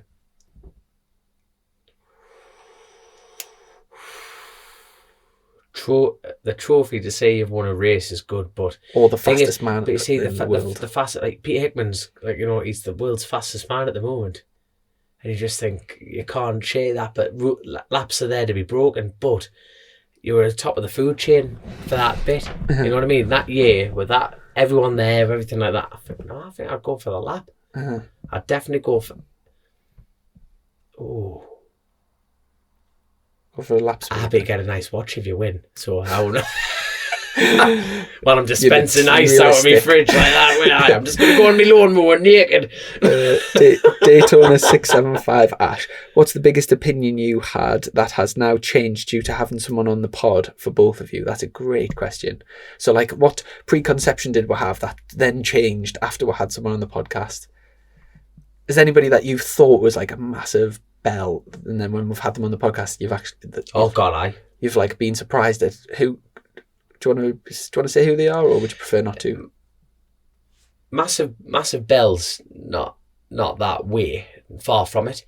But I tell you what, the first time I met Ivan Linton, I was walking up the paddock, and Adam, who was working for RC Express at the time, I walked straight up and I said, "Oh, hello lads, you all right?" Like, never met Ivan or anything like that. And I said to Adam, you haven't got a red spray paint can, have you? Just to spray me screen. And Ivan butts in and goes, "Do we look like fucking B&Q?" Like, and I remember standing there with this screen going, "Well, you're a bit of a knob, aren't you, son?" And you see, that's the thing. It was just one comment. He could have been having a bad day. His sense of humour, nothing. But meeting him in person, him inviting us down to his house, with his lass and everything, it was just, I'm over the moon that I got that opportunity to meet the real Ivan, and that is from the bottom of my heart, honest. And Ivan's probably going to watch this and gone, "What? I don't know if you think, Dom, you are a dickhead," you know what I mean? But that first time I met him, I just went, aye, that was... not a good... Well, no, it wasn't a good... I could have taken the joke the wrong way or anything like that, but I remember going, right, oh, son, no problem. But then getting to meet him in person, definitely, the power of the pod. Phil Hannons said, any concrete plans to race Armoy or Cookstown in 2021? Armoy. Not Cookstown? Oh, Cookstown's the one that clashes, doesn't it? Clashes with the Gold Cup. But you're going with... Now, saying that, I need to get on the phone to Bill Kennedy. The entries are filling up, so... Who are you going to Armoy with? Hopefully the Countons. Fran's got a soft spot for Scarborough, as we all do. I love Scarborough as well. But Armoy being the one-hit wonder, and for me, absolutely love the track. James loved the track as well, and I really, really absolutely love Armoy. I really do. Really do. Speaking of Armoy, Miss Armoy, Lauren was down at the Donington Endurance. That woman grafted her arse off, so thank you very much, Lauren. Thank you very, very much. Absolutely howling grafted. We've got a Highland Ewan. Highland Ewan. He said, did any photos appear yet of the peacock at Greeba Castle, Dom? Look, that happened. I've got some news. I've got an update on this, right? I was speaking So you haven't believed me up to this point, is that what you're going to say? No, I have, but I was speaking to someone at No Limits last week, and him and his mates were on that corner, and they said it 100% happened. They all had the hearts in the mouth because they thought you were going to hit it, and you just skimmed it, and they said it 100% happened. Truth is out. I was going to go and grab him, so we have to interview him. Let's see, mate. Start the podcast. Mate, it was smoking a tab, looking at us in the eye while I was tipping in. Chrissy, are you a member? So we've had someone saying, Chrissy, are you a member of the 130 club? I sort of am by default. No. Yeah. He's in the 130 club solely to keep an eye on me, really, just in case I do something stupid. What's the crack with the obviously 130 club? For those that aren't aware, was set up last year to help Dom financially to reach 130 mile an hour at the TT, and that hasn't happened. So it's been ongoing for 2 years now. So it's still ongoing. So any information I'm getting, I'm releasing out to the club first, and having little group chats and Facebook lives and everything like that. So then people collectively are really helping us, and there's still room to join. You get the hats, t-shirts and everything like that, and the aim of the game is to get to the TT, and that'll be the hope. The realistic side of it is I'm not going there for anything less. And yet again, I've got to put this out there, I can't thank the accountants and DC Racing, because that'll be the bike that I'll be aiming for the 130 on, and the DC lads are absolutely great bunch of lads, and they're really giving me the track time to get on with that. But without the 130 club, without all my sponsors, I wouldn't be on the track at all. So I can't thank you all enough. By the way, I'm going to go through a lovely little list at the end of this, like for the personal sponsors. Just letting you know, so before you shut it down. Yeah, no problem. Rich Fraser said, would you have a go at a proper trials event? I presume that's for me. Yes, I'm definitely going to have a go this year at one. And Matt Thompson said, what has been your favourite moment / interview? What's been your favourite moment on the pod? Anything stand out? The Unboardable podcast. Really? Mate, that was just outstanding. It was literally just, we just sat there, didn't we? We're just like, just nudging each other going, we cannot put this out there. And that was really enjoyable, that podcast. Good. That's a good question for me. Most enjoyable. Nothing like springs to mind, like not one moment. I'm just trying to think, has there ever been like a really touching... You know what it is for me? Like, yeah, again, the Ivan episode was absolutely awesome. You know, that like, for me, it's like your dad says it as well. You know, it's that human element of it, and it touched so many things. The Ivan Linton, you know, TT race winner, and he's changed his path, and he had a huge injury, lost a friend, and you just think, well, he's a huge credit to this sport, and I'm not even using that lightly. You know, he's just such an ambassador, and I think I really enjoyed that. And on a personal note, it spun me opinion on someone. So it's all about learning, man. Mm-hmm. Definitely. Yeah, Joe Ackroyd, definitely not. So it's Ivan all the way now. So I think that'll do, because we could literally sit here all night on that. So, but thanks so much. There's literally hundreds of messages on there, so I really appreciate everyone that's taken the time to send those in. So, like I said, you're racing motocross this weekend. So our next episode will be live from the QE. I'm just kidding. Full of morphine, getting some truth out of us. There you go. We'll have to get wheelchair access for this side. I was about to say, hopefully you're going to get yourself down, because we're journalists. You'll be allowed in the paddock, and hopefully there's a couple of riders down there that we can get involved. Some big, very, very fast tarmac races as well. So hopefully we can get this little, like I say, we're always on the seat of our pants with these podcasts. So hopefully we're going to get them nailed down, and we'll get that podcast done. Definitely. And like I said, mentioned earlier as well, we're at the BSB test on Wednesday, and the suit bikes are out again on Thursday. So by the time we get around to do the next podcast, we'll have some more crack. Yeah, big news, and we'll see where everyone is in terms, like, after the winter break.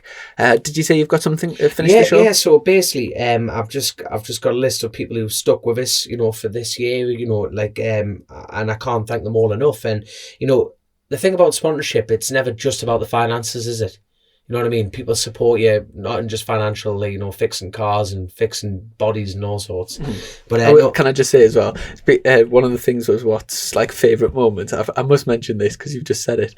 I absolutely love the way you pronounce sponsorship. Sponsorship? Yeah. Sponsorship? Oh, I think that's one of your sponsorships, is it? There you go. Is your phone ringing on mine? No, it's you. It must be me. You donut. Yes, but say it. Sponsorship? Just makes us laugh so much. Sponsorship? Yeah, because it's sponsorship. Sponsorship? It just sponsor a ship. It's down. Cheers, mate. Now I've got a complex. No, cheers for that. But you are a dick, like. It's just one of those little things that makes us laugh. So anyway, I've got a list of people that support us.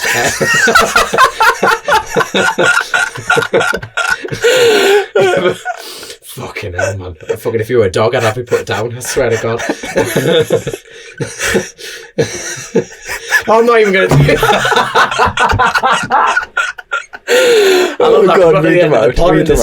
It's only been a crack that we've actually had. It's right at the end of the podcast. There you go. So, this list.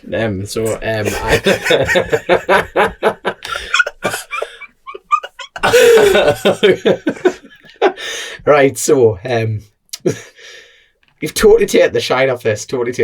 So anyway, I've got to thank all the members of the 130 Club, the Hafe Group, Nigel and Michael Hafe there, Southwest Arb, Stuart Ball, Ian Robinson, Sally from ITRM, John and Karen Patterson from John Patterson Haulage, the North Yorkshire Club. Obviously, they haven't had anything done this year because COVID and all that crap, but no, can't thank them enough. Addison Moti keeping me on the road. Gilbert Brown, family friend, and he drinks beer, and he's just always in my corner, and he just helps us out with a couple of tyres now and then. I can't thank him enough. Armstrong Engineering over in Fermanagh there, He's always there over the phone, always giving out mint guidance, and I can't thank him enough. Obviously, RI helmets for both of us, RST for both of us, force field body armour for the back protectors, HG Concepts, little ginger man who sprays your lids and does an awesome job. Can't thank you enough. He's always putting up with my shit.